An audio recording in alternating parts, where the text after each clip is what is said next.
Hi, my name's Judy Watson. I'm a one-year woman from northwest Queensland. Our country is cut by the Queensland Northern Territory border, and the water in our country is ancient dinosaur water.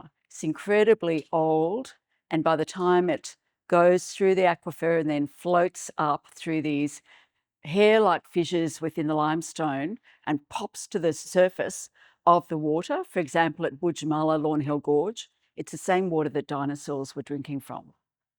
In the early 1980s, I came from Tasmania, where I'd been studying, and I started teaching at Townsville College of TAFE, lithography. Lithography is a beautiful process using resistance against water, so oil and water not mixing, using incredibly beautiful limestone blocks, which have been carved out and hewn out of limestone, crevices and things like that at Solnhofen Quarry in Bavaria, example. And you have to clean them off and make them really water loving so that water will run across them. And then you paint across them with oil-based media, and then you etch them slightly into the limestone. So it's a really beautiful process to work with. It's very good if you want to sort of do washes or drawing, and that's what attracted me to it. I'd first studied in the University of Southern Queensland. It was Darling Downs Institute of Advanced Education, and I'd learned a lot of printmaking processes then, like etching, sort of silkscreen printing, wood engrave or wood cuts and lino cuts. And then it was this other process that pulled me down to Tasmania to study. From there, I got a job teaching lithography in Townsville. And moving back up to the tropics was really beautiful. My parents were living there at the time. I had other family around. And it just felt really different to be going from colonial Tasmania in a way up to colonial Queensland. But the weather and I think culture was so different, and it made me sort of feel at home again.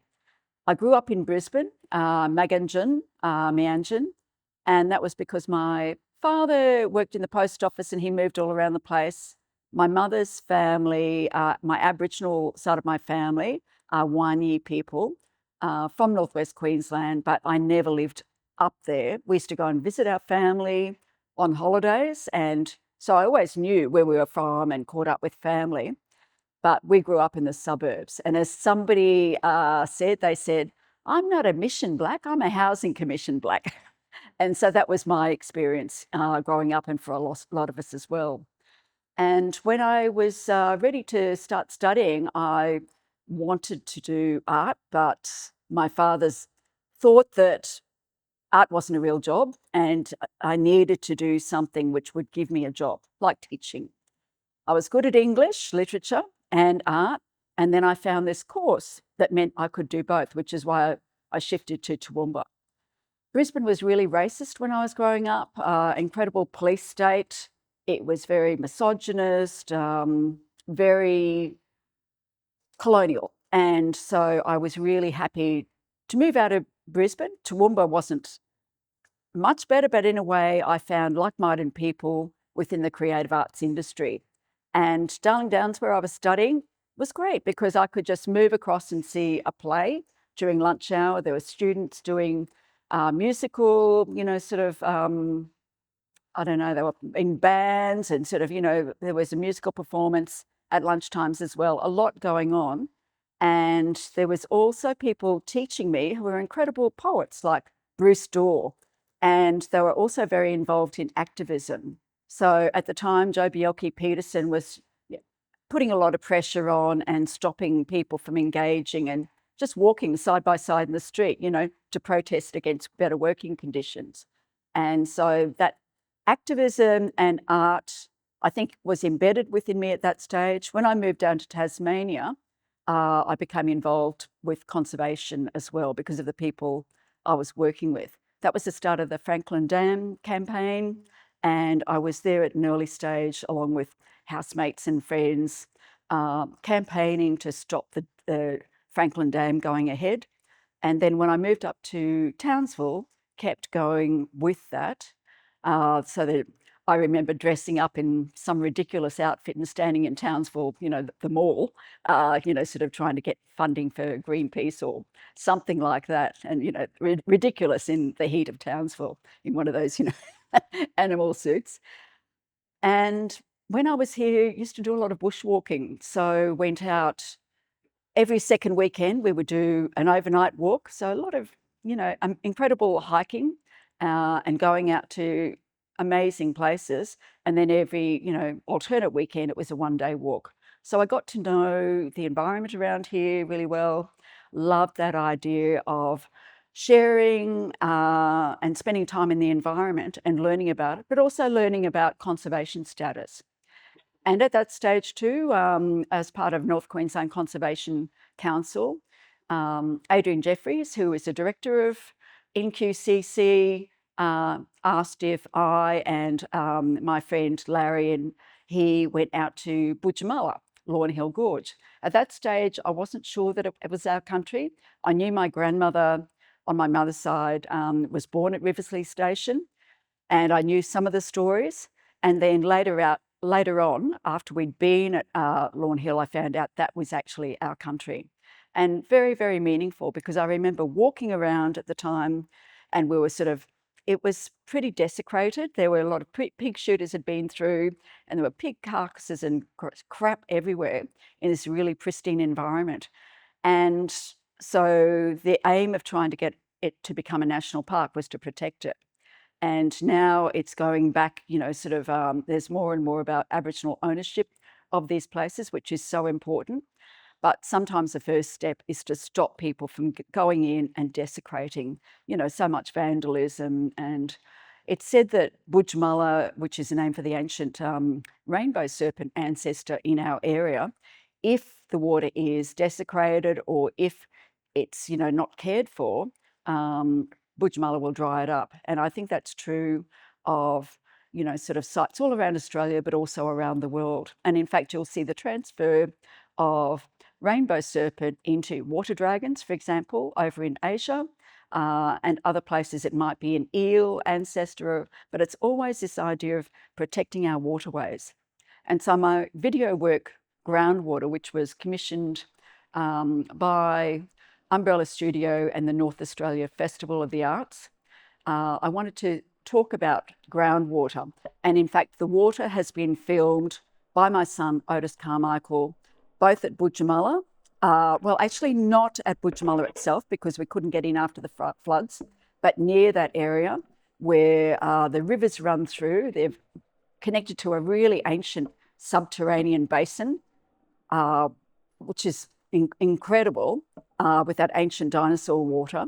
And it's something I remember from a child, in that blue-green, beautiful water feeding the country, the cabbage tree farm, palms, Livistonia, all the figs, the beautiful grasses and reeds, and floating through there, full of bird life, fish, turtles, and of course, freshwater crocodiles. And that water, it's living water. It's not something which is stagnant. It's got the water running through it, and as water runs across rocks or through the gorge, etc., it's promoting oxygen. It's got all those sort of feel good, sort of vibes that sort of happen when you've got the water and the sound of it trickling over rocks. And I always think I can hear ancestors or people talking, children laughing when you hear that sort of bubbling sound. Some of the video also has the immersion of sort of both going beneath the water and then above the water. And I think of the water as being like a skin between. It's scarified by all the lives and passage of people across it, people who swim through it. And so that's why I say water has memory. It contains our ancestors' voices and their actions, swimming, fishing, harvesting, what is there. And I feel like our ancestors are always looking after us when we go there. So you'll see images of termite mounds, which once again to me are like guardians. It's like pointing out, oh, hi, hey there, yeah, we're back. And it's really important as a grounding to know, and also to show my children and some extended family sites where there's rock engravings, there's rock paintings, there's middens of freshwater mussel shells. Freshwater mussel shells I associate with women, the very vulva sort of like shapes, but it's also often women's work to dig them out with their toes, bring them up, and have it as a staple food for the family. And in fact, it was called water beef, malu malu, but water beef because it was recognised as a really staple food. If you couldn't get anything else, go and get your freshwater mussel shells. And freshwater mussel shells and saltwater mussel shells, oysters, etc., they're the cleaners and the filters of our waterways. So they're really, really important. Some of the other work around here has got things like shapes of baler shells. And the baler shell, once again, a very female form. It is a shell which is used as a vessel for bailing water out of canoes, but also as a vessel for putting red ochre in to paint up for ceremony. And I've often found baler shells in remote sites at inland wells where it will be left as a drinking vessel. They're really beautiful. And so the drinking wells, ancient waterways, are often quite remote because some places, for example, in Northern Australia, the mud and the silt and the earth has been pushed out. So Northern Australia is actually growing and Eastern Australia is actually being eaten away. And so you'll sort of find these diverse, inland wells with the water vessel or the drinking vessel just placed there, which is really beautiful to see that and to know that baler shell or water vessel has been used by so many generations of people and placed there for the next person to come along and drink from. Some of these forms have got a very female sort of vessel-shaped form within it, and that's talking about my grandmother, the matrilineal side of my family, which is how my Aboriginality is connected to my family and my language. Some of the work has got maps, and I've used the Matthew Flinders map, which is a beautiful map, but it's also something, it's talking about colonisation. It's talking about a particular time. In 1803, for example, he was up in Blue Mud Bay on the Investigator boat. And in fact, I've made work about how the Investigator boat was carved into a tree on Swears Island. It's like the idea of vandalism or things like that. But in this case, the sailors from the boats, Darwin's boat, the Beagle or the Investigator, they were coming and they were carving the names of the boats there. And so people go back and then they can see that passage of the boats. But it's also a memory of what was there before. Somebody asked me the other day, well, what's the heritage of this place, meaning a building or an institution? I said, the heritage is always that this was, and always will be Aboriginal land. No matter where you are in Australia, no matter what the building is, what the roads are. And those roads are often Aboriginal walking tracks, which are then connected to waterholes, which then became sort of larger roads or major highways, like the Stewart Highway, for example.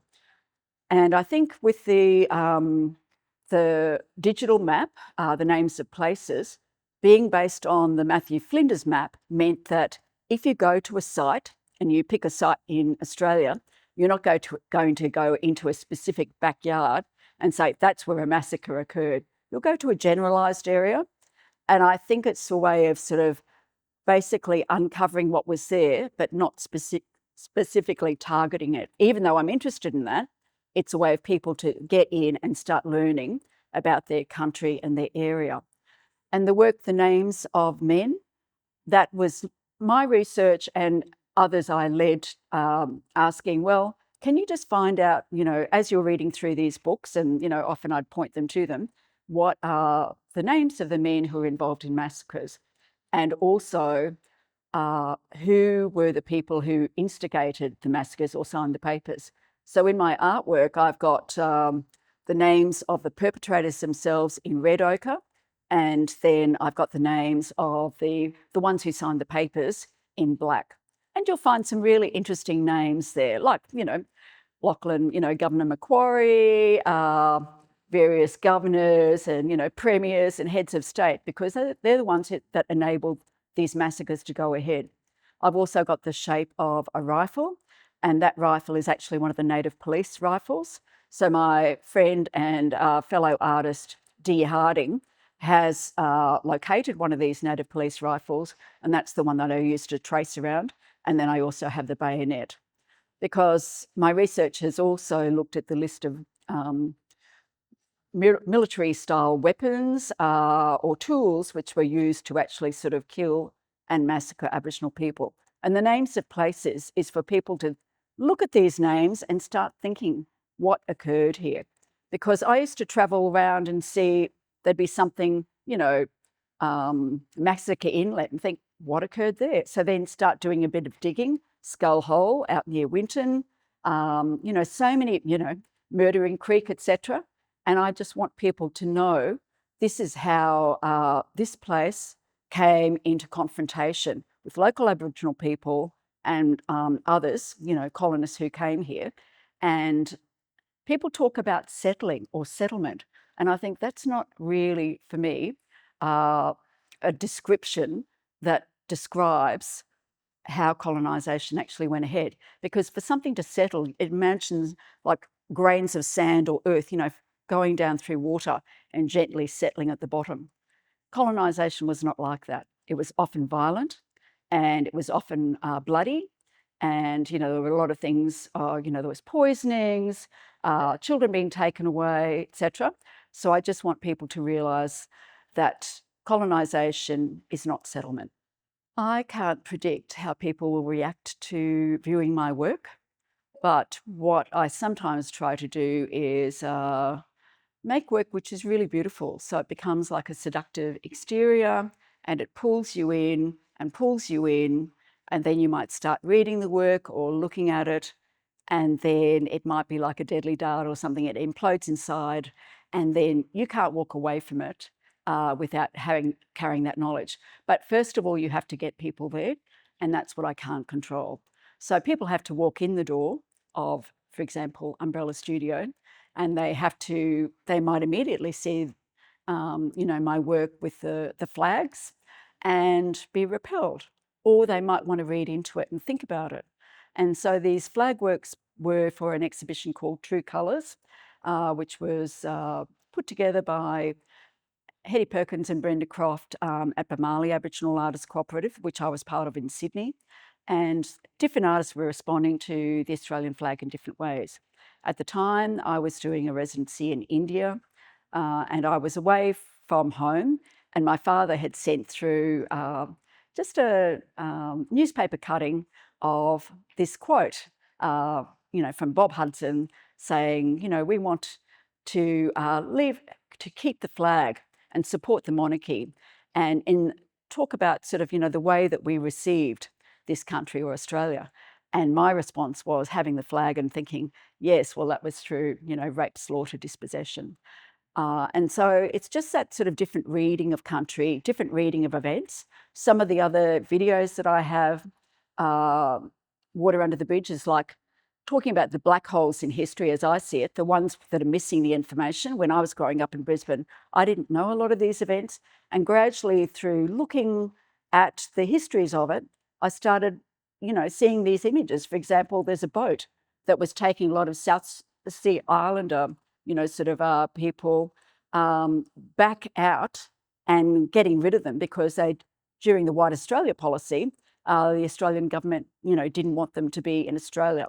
However, they had been so happy to have them, brought here to work. And of course, Townsville, Robert Towns, is implicated in that whole history. Sugar slavery. And a lot of these things that I didn't know about growing up, I would like, sort of people now and future generations to know more about. And I think that artists are activists in the way that they are starting to uncover histories, and through their artwork, you could say dispense, but in a way share it with the community. And I think that sort of the whole idea for me is about education. So it's like information, inspiration, activation. That's the role I see as an artist. And I also see my role as, rattling the bones of the museum, going into institutions, museums, collections, and really looking at like a forensic investigation of what's there, And then it's a cultural retrieval. If I'm doing drawings, for example, of cultural implements or weaponry or baskets or things from my area and putting them within my work, it's like recognizing the life that's there and putting it out. And things like woven threads, sort of, which might be using hair string, or it might be using, bush string fibers, etc. That's all been sort of taken, it's been, woven or, woven on the body, picking up DNA and skin. And so it's carrying the trace of the old people within it. So those museum collections are not dead, but they're alive to all of us, and they're hiding the old people within them. So skullduggery, for example, that's also about ancestral remains, with a woman who was the matron of Burketown Hospital, Agnes Kerr, who said she didn't want to work in the hospital. What she really wanted to do was go bone hunting. And by that, it's just going and basically pillaging and taking all these bones and ancestral remains and just not recognizing the disrespect within that. I mean, as Hetty Perkins, who was a curator I was speaking with, she said, well, do you think that she donated her bones to the museum? It's this whole sort of disengagement with Aboriginal and Torres Strait Islander people as people and recognising their self-worth as human beings and seeing them as other and as something and their culture to be just played with and trampled all over. So Gay Sculthorpe, Dr. Gay Sculthorpe is a Tasmanian Aboriginal woman who was working at the British Museum.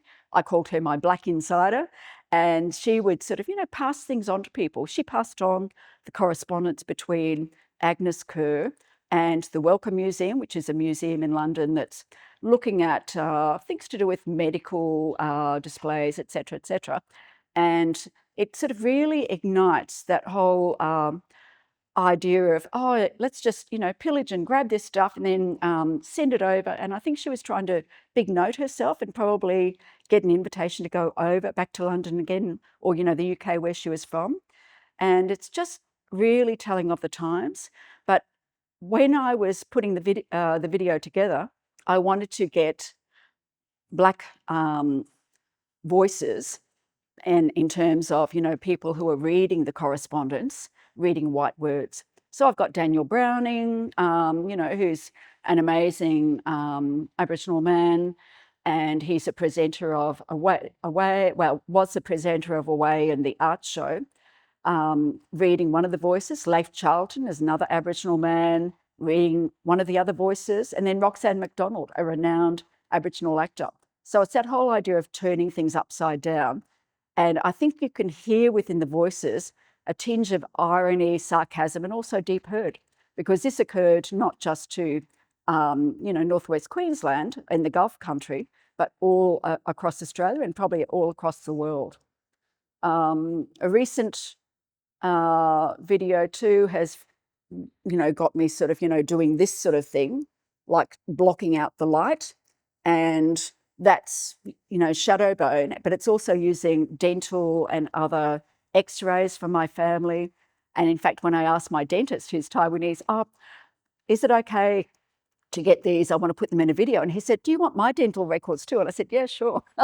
So it was a really nice sharing of this along with correspondence. And some of that correspondence relates to North Queensland as well.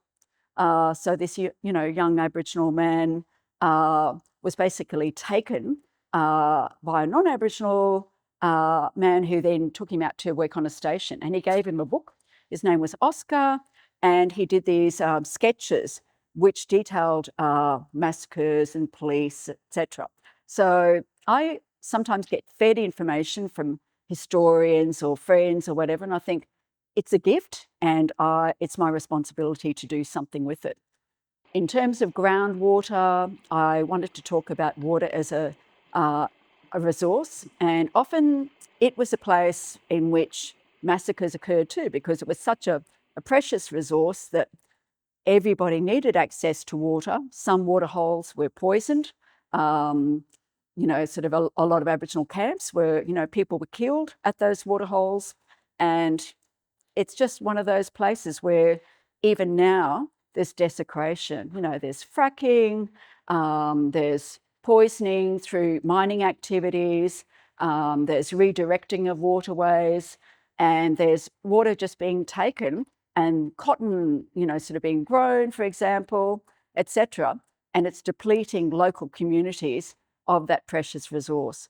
And I've travelled to other countries, like recently seen the Aral Sea up in Uzbekistan, Kazakhstan, Kyrgyzstan, those sorts of places, where cotton, for example, has just had a major impact on communities through our colonial force coming in and utilising it.